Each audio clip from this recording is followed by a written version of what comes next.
Some of us can't help but feel sorry for Chris Paul, a 12-time NBA All-Star widely regarded as one of the greatest point guards of all time. On top of not winning a title, the most dramatic moment of his career happened when CP3 almost took a step closer to becoming a part of a serious title contending team, the Los Angeles Lakers. Back in December of 2011, the league was coming off of a lockout, but more importantly, a blockbuster trade that would send Paul to the Lakers was in the works.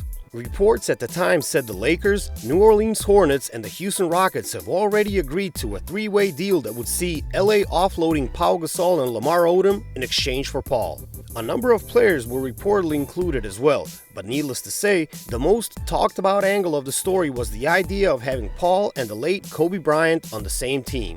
It was almost a done deal until then NBA Commissioner David Stern vetoed the entire thing. Lakers executive Jeannie Buss later divulged that the trade fell apart due to a miscommunication between Stern and then Hornets GM Dell Demps. However, former NBA star Gilbert Arenas, who was playing for the Orlando Magic at the time, has a different version of the story.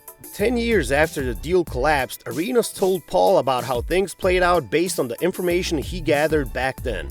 According to Arenas, the NBA high-ups at the time reckoned that apart from acquiring Paul, the Lakers would still enjoy a large cap space and could still add more stars, specifically 2 more max players. Simply put, the purple and gold would dominate the league, and Arenas said the NBA didn't want that to happen. So, when it got nixed, I'm like, damn, what happened? Arenas told Paul on the No Chill podcast last year. NBA agent Dan Fagan said it was unfair. He said, "What was in the background of all that was Dwight Howard being traded for Bynum. Remember, I'm in Orlando. I'm already talking to Orlando Magic GM Otis, and it was like, Dwight don't want to stay." This was when the amnesty was coming. So Orlando, they're trying to figure out if they were going to throw me in the deal and force the Lakers. If you want Dwight, you're going to have to take Gilbert's contract too. I was probably going to get amnesty basically. After all y'all super team got together, y'all had too much money left. That was the reason it got nixed.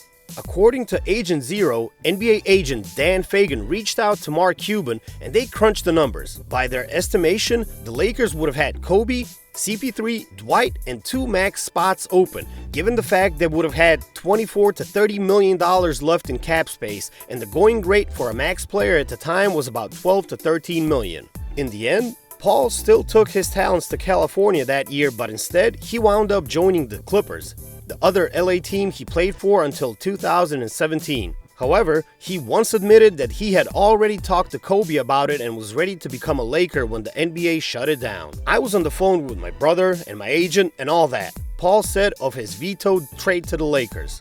"We figuring out a plane to get to New Orleans to get us to LA. Let's just say my agent clicked over, said, 'Hold on,' clicked over, and then he came back and he was like stuttering. And he was hot.